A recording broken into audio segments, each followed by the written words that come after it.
Welcome everyone. स्वागत है आपका हमारे यूट्यूब चैनल प्रेप अल्फा में। तो आज है 15 जनवरी 2026। तो इस वीडियो में हम आज के टॉप 35 करंट अफेयर्स के क्वेश्चंस देखेंगे जो बन सकते हैं। तो आइए बिना किसी देरी के वीडियो को स्टार्ट करते हैं। सबसे पहला क्वेश्चन है आज का। हाल ही में यूनाइटेड नेशन महासचिव पुरस्कार 2025 से किसको सम्मानित किया गया है? तो स्वाति शांता कुमार को। अब भारतीय सेना की मेजर स्वाति शांता कुमार को दक्षिण सूडान में लैंगिक समावेशी शांति स्थापना में उत्कृष्ट योगदान के लिए संयुक्त राष्ट्र महासचिव एंटोनियो गुतारेस द्वारा यह पुरस्कार प्रदान किया गया है। उन्होंने समान भागीदार स्थायी शांति परियोजना शुरू की जिससे 5,000 से अधिक महिलाओं को सहायता मिली। अब संयुक्त राष्ट्र की स्थापना कब हुई थी? तो 24 अक्टूबर 1945 में। और संयुक्त राष्ट्र का मुख्यालय न्यूयॉर्क में है और यूएन महासचिव है प्रेजेंट टाइम पे एंथोनियो गुतारेस। क्वेश्चन नंबर 2 है। हाल ही में भारत का पहला बायो हैप्पी जिला किस राज्य में विकसित किया जा रहा है? तो अरुणाचल प्रदेश में। अरुणाचल प्रदेश के नवगठित केई पान्योर जिले को भारत का पहला बायो हैप्पी जिला बनाया जा रहा है। इसका उद्देश्य स्थानीय अर्थव्यवस्था, संस्कृति और सामुदायिक जीवन को प्रकृति के साथ संतुलित रूप से विकसित करना है। अरुणाचल प्रदेश ने 2025 से 35 का जल विद्युत दशक घोषित किया है। तवांग में भारत का पहला स्वदेशी 50 किलोवाट भूतापी संयंत्र बनाया जा रहा है और अरुणाचल प्रदेश की राजधानी ईटानगर है। क्वेश्चन नंबर 3 है। हाल ही में भारत का पहला पैरों वाला मोबाइल मैनिपुलेटर रोबोट किसने विकसित किया है? तो आईआईटी कानपुर ने। आईआईटी कानपुर के स्टार्टअप एक्स टेरा रोबोटिक्स ने स्कॉर्पियन नामक भारत का पहला पैरों से चलने वाला मोबाइल मैनिपुलेटर रोबोट विकसित किया है। यह रोबोट कठिन और खतरनाक स्थानों पर मानवीय कार्यों को सुरक्षित रूप से करने में सक्षम है। रोबोट का नाम है स्कॉर्पियन। विशेषता है इसका ऊबड़ खाबड़ रास्तों में भी चल पाएगा और आईआईटी कानपुर की स्थापना हुई थी 1959 में। क्वेश्चन नंबर 4 है। हाल ही में किस राज्य के अनंतपुर अनार को जीआई टैग प्रदान किया गया है? तो आंध्र प्रदेश। आंध्र प्रदेश के अनंतपुर क्षेत्र में उत्पादित अनार को उसके गहरे लाल रंग, अधिक रस और लंबी शेल्फ लाइफ के कारण जीआई टैग प्रदान किया गया है। जीआई टैग की वैधता होती है 10 साल के लिए और पेटेंट वैधता 20 साल। और भारत का लक्ष्य है कि 2030 तक कम से कम अपने यहाँ पे 10,000 जीआई उत्पाद हों। क्वेश्चन नंबर 5 है। हाल ही में महिलाओं और नाबालिग लड़कियों की सुरक्षा के लिए अक्का पड़े योजना किस राज्य में शुरू की गई है? तो कर्नाटक में। कर्नाटक सरकार ने अक्का पड़े यानी कि बड़ी बहन फोर्स योजना को मंजूरी दी है। इसके अंतर्गत महिला होमगार्ड की विशेष टीम महिलाओं के खिलाफ हिंसा और बाल विवाह रोकने का कार्य करेगी। कर्नाटक की राजधानी बेंगलुरु। मुख्यमंत्री हैं प्रेजेंट टाइम पे सिद्धारमैया और योजना फोकस है जो अभी ये हुई है महिला एवं बाल सुरक्षा। क्वेश्चन नंबर नेक्स्ट है 83वीं गोल्डन ग्लोब अवार्ड्स 2026 में ड्रामा श्रेणी में बेस्ट फिल्म का पुरस्कार किसे मिला है? तो हेमनेट को। अब कैलिफोर्निया में आयोजित 83वें गोल्डन ग्लोब अवार्ड्स 2026 में हेमनेट को सर्वश्रेष्ठ ड्रामा फिल्म चुना गया है। Film one battle after another ने सर्वाधिक 5 पुरस्कार जीते हैं। गोल्डन ग्लोब आयोजन स्थल कैलिफोर्निया है और एआई फिल्म अवार्ड विजेता लिली जोबे रिजालेसी की है जो कि। क्वेश्चन नंबर 6 है। हाल ही में किस देश की महिला क्रिकेटर एलिसा हेली ने अंतरराष्ट्रीय क्रिकेट से संन्यास ले लिया है? तो ऑस्ट्रेलिया की है ये। ऑस्ट्रेलियाई महिला क्रिकेट टीम की कप्तान एलिसा हेली ने अंतरराष्ट्रीय क्रिकेट के सभी प्रारूपों से संन्यास की घोषणा कर दी है। ऑस्ट्रेलिया ने कंगारू भ्रूण के लिए आईवीएफ तकनीक अपनाई और 16 वर्ष से कम बच्चों पर सोशल मीडिया पर प्रतिबंध भी लगाया है और राजधानी इसकी कैनबरा है। क्वेश्चन नंबर 7 है। हाल ही में भारतीय सेना ने साझा शक्ति अभ्यास कहाँ आयोजित किया है? तो पुणे महाराष्ट्र में। भारतीय सेना की दक्षिणी कमान ने पुणे में साझा शक्ति अभ्यास आयोजित किया जिसका उद्देश्य नागरिक प्रशासन और सुरक्षा एजेंसियों के बीच तालमेल बढ़ाना था। महाराष्ट्र क्षेत्रफल की दृष्टि से पूरे भारत में तीसरे नंबर पर है, जनसंख्या की दृष्टि से दूसरे नंबर पर है और प्रमुख उत्पाद है यहाँ के प्याज और अंगूर। क्वेश्चन नंबर 8 है। हाल ही में डीआरडीओ ने स्वदेशी एमपीएडीजीएम मिसाइल का सफल परीक्षण कहाँ किया है? तो महाराष्ट्र के अहिल्यानगर में। डीआरडीओ ने तीसरी पीढ़ी की man portable anti tank guided missile का सफल परीक्षण महाराष्ट्र के अहिल्यानगर में किया है। यह मिसाइल टॉप अटैक मोड में दुश्मन टैंकों को नष्ट करती है। इसकी रेंज है 200 से लेकर 4000 मीटर तक की। डीआरडीओ ने विकसित किया और टॉप अटैक क्षमता इसकी विशेषता है। क्वेश्चन नंबर 9 है, हाल ही में ब्रिक्स 2026 शिखर सम्मेलन की मेजबानी कौन करेगा? तो भारत। और भारत ने इसकी तैयारियां भी स्टार्ट कर दी है। तो भारत 18वें ब्रिक्स शिखर सम्मेलन 2026 की मेजबानी करेगा और मेजबानी करने के साथ साथ इस सम्मेलन की थीम है इस साल की building for resilience, innovation, corporation and sustainability. BRICS में सदस्य कौन कौन से हैं? तो ब्राजील, रूस, भारत, चीन, दक्षिण अफ्रीका। और भारत में रामसर साइट्स प्रेजेंट टाइम पे 96 हैं। क्वेश्चन नंबर 10 है, हाल ही में अपार आईडी निर्माण में कौन सा राज्य शीर्ष पर रहा? तो छत्तीसगढ़। छात्रों के लिए अपार आईडी बनाने में छत्तीसगढ़ देश में प्रथम स्थान पर रहा है। और अभी छत्तीसगढ़ का ही बालोद जिला भारत का पहला बाल विवाह मुक्त जिला भी बना है। राजधानी रायपुर। क्वेश्चन नंबर 11 है, हाल ही में भारत का पहला made in India AI platform launch करने की घोषणा किसने की थी? तो रिलायंस जियो ने।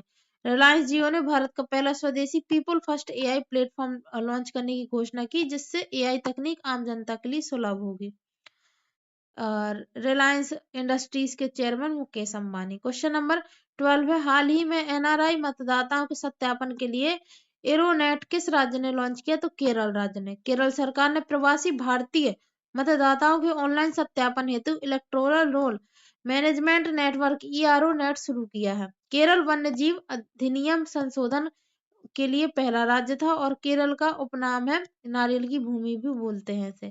क्वेश्चन नंबर 13 है, हाल ही में भारत और किस देश के बीच डाक एक्सप्रेस व लॉजिस्टिक सेवाओं पर समझौता हुआ है? तो जर्मनी।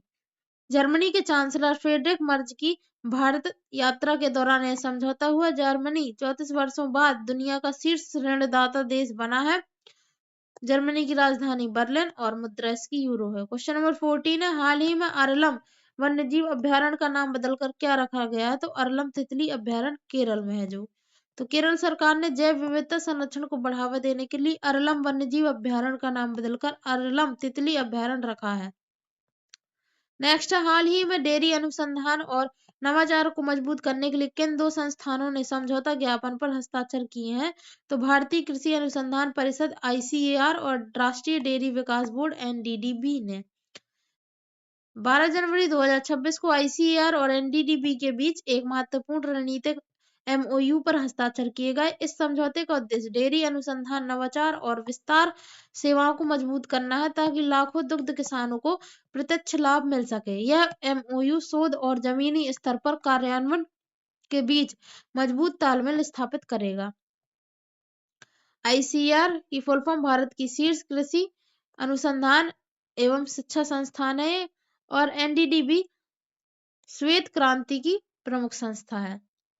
एमओयू के प्रमुख फोकस क्षेत्र हैं डेयरी उत्पादन प्रसंस्करण, मूल्य संवर्धन, जलवायु लचीलापन, पशुधन उत्पादकता और महत्व इसका लैब से खेत तक तकनीक का प्रभावी हस्तांतरण। इस एमओयू का मुख्य उद्देश्य था वैज्ञानिक अनुसंधान को वास्तविक खेत परिस्थितियों से जोड़कर सतत डेयरी विकास को बढ़ावा देना। और इस एमओयू के तहत आईसीएआर की वैज्ञानिक विशेषज्ञता और एनडीडीबी के फेल स्तरीय अनुभव को एकीकृत किया जाएगा।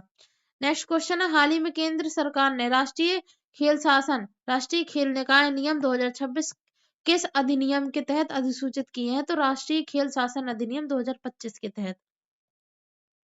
केंद्र सरकार ने खेल प्रशासन में पारदर्शिता और जवाबदेही सुनिश्चित करने के लिए राष्ट्रीय खेल शासन, जो कि राष्ट्रीय खेल निकाय भी बोलते हैं, और नियम 2026 अधिसूचित किए हैं।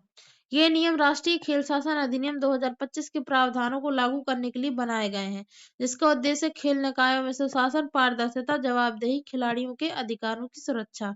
क्वेश्चन नंबर 17 है, हाल ही में भारत और जर्मनी ने किस क्षेत्र में सहयोग बढ़ाने के लिए समझौता किया है? तो डाक एक्सप्रेस और लॉजिस्टिक सेवाओं में। तो 12 जनवरी 2026 को अहमदाबाद में भारत और जर्मनी के बीच दो प्रमुख सहयोग समझौतों पर हस्ताक्षर किए गए। इनका उद्देश्य सीमा पार ई कॉमर्स, अंतर्राष्ट्रीय डिलीवरी और लॉजिस्टिक्स सेवाओं को सशक्त बनाना है। सहयोग के क्षेत्र हैं डाक सेवाएं, एक्सप्रेस डिलीवरी, लॉजिस्टिक्स और महत्व द्विपक्षीय व्यापार को बढ़ावा देना, ई कॉमर्स इकोसिस्टम मजबूत करना। क्वेश्चन नंबर 18 है, हाल ही में मध्य प्रदेश हाईकोर्ट ने प्रतिबंधित चाइनीज मांझे से मौत होने पर किस धारा में केस दर्ज करने का आदेश दिया है? तो गैर इरादतन हत्या। चाइनीज मांझा नायलॉन से बना होता है और कई राज्यों में प्रतिबंधित है। नाबालिग दोषी होने पर माता पिता को जिम्मेदार माना जाएगा। क्वेश्चन नंबर 19 है, हाल ही में अमेरिकी राष्ट्रपति डोनाल्ड ट्रंप ने किस क्षेत्र को अमेरिका का 51वां राज्य बनाने के लिए अधिकार बिल पेश किया? तो ग्रीनलैंड। ग्रीनलैंड उत्तरी अटलांटिक महासागर में स्थित है और वर्तमान में डेनमार्क का स्वायत्त क्षेत्र है। नेक्स्ट क्वेश्चन नंबर 20 है, हाल ही में किस राज्य सरकार ने माता पिता की सेवा न करने वाले बच्चों की सैलरी से 10% कटौती का कानून लाने की घोषणा की है? तेलंगाना सरकार। यह कानून बुजुर्गों के सामाजिक और आर्थिक संरक्षण से जुड़ा है। नेक्स्ट क्वेश्चन नंबर 21 है, हाल ही में भारत सरकार की सख्ती के बाद किस क्विक कॉमर्स कंपनी ने 10 मिनट डिलीवरी का दावा हटाया है? तो ब्लिंकिट ने। क्वेश्चन नंबर 22 है, हाल ही में सुप्रीम कोर्ट ने डिजिटल अरेस्ट जैसे साइबर फ्रॉड मामलों में केंद्र सरकार को क्या निर्देश दिया है? तो पीड़ितों को मुआवजा देने की व्यवस्था और सख्त गाइडलाइन बनाने का निर्देश दिया है। डिजिटल अरेस्ट साइबर ठगी का एक नया तरीका है जिसमें पीड़ित को डराकर ऑनलाइन नियंत्रण में रखा जाता है। क्वेश्चन नंबर 23 है, हाल ही में सुप्रीम कोर्ट के अनुसार आवारा कुत्तों के काटने से हुई मौत या नुकसान के लिए कौन जिम्मेदार होगा? तो कुत्तों को खाना खिलाने वाले और राज्य सरकार दोनों को जिम्मेदार माना जाएगा। क्वेश्चन नंबर 24 है, हाल ही में ब्रिक्स 2026 सम्मेलन की अध्यक्षता किसने संभाली है? तो भारत ने। हाल ही में वित्त मंत्री निर्मला सीतारमण 9वीं बार बजट पेश कर कौन से रिकॉर्ड बनाने जा रही हैं? तो दुनिया में सबसे ज्यादा बार बजट पेश करने वाली महिला बन गई हैं। हाल ही में एप्पल ने अपने एआई सिस्टम को बेहतर बनाने के लिए किस कंपनी से साझेदारी की है? तो गूगल के साथ। जेमिनाई गूगल का एडवांस एआई मॉडल है जिसने सीरी में इंटीग्रेट किया जाएगा। हाल ही में उत्तर प्रदेश के किस जिले में एआई तकनीक से आंगनबाड़ी सहायिकाओं की भर्ती शुरू हुई है? तो अलीगढ़। आंगनबाड़ी योजना महिला एवं विकास मंत्रालय से जुड़ी है। हाल ही में एक्स मुस्लिम रिपोर्ट के अनुसार कितने लोगों के इस्लाम छोड़ने का दावा किया गया है? तो 1 करोड़ से अधिक। यह आंकड़ा विभिन्न अंतर्राष्ट्रीय रिपोर्ट्स पर आधारित है। नेक्स्ट क्वेश्चन नंबर 19 है, हाल ही में भारत का इलेक्ट्रॉनिक्स निर्यात वित्त वर्ष 2025 में कितने के पार पहुंच गया? तो 4 लाख करोड़ के पार। इलेक्ट्रॉनिक्स निर्यात में मोबाइल, आईफोन और सेमीकंडक्टर प्रमुख हैं। हाल ही में एक्स मुस्लिम रिपोर्ट के अनुसार कितने लोगों ने इस्लाम छोड़ा है? तो 1 करोड़ से अधिक लोग। नेक्स्ट है, हाल ही में भारत का इलेक्ट्रॉनिक्स निर्यात वित्त वर्ष 2025 में कितने के पार पहुंच गया है? तो 4 लाख करोड़ रुपए के पास। इलेक्ट्रॉनिक निर्यात में मोबाइल, आईफोन और सेमीकंडक्टर प्रमुख है। क्वेश्चन नंबर 32 है, हाल ही में भारत के किस राज्य में आईवीएफ क्लिनिकों की संख्या सबसे अधिक पाई गई है? तो तमिलनाडु पहले नंबर पर, गुजरात दूसरे नंबर पर। आईवीएफ का संबंध है असिस्टेड रिप्रोडक्टिव टेक्नोलॉजी से। क्वेश्चन नंबर 33 है, हाल ही में अडानी ग्रुप ने दुनिया का सबसे बड़ा अक्षय ऊर्जा पार्क कहाँ बनाने की घोषणा की है? तो कच्छ, गुजरात में।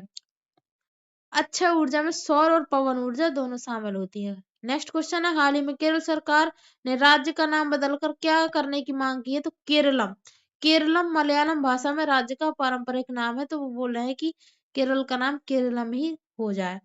नेक्स्ट क्वेश्चन है, हाल ही में किस देश की पूर्व प्रधानमंत्री शेख हसीना के खिलाफ सजाए मौत का लिखित फैसला जारी हुआ? तो ये बांग्लादेश की पूर्व प्रधानमंत्री हैं जिसकी राजधानी है ढाका और मुद्रा है टका।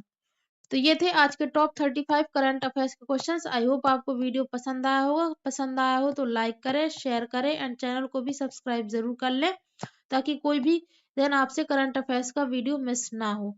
एंड ऐसे ही पढ़ाई करते रहिए। All the very best.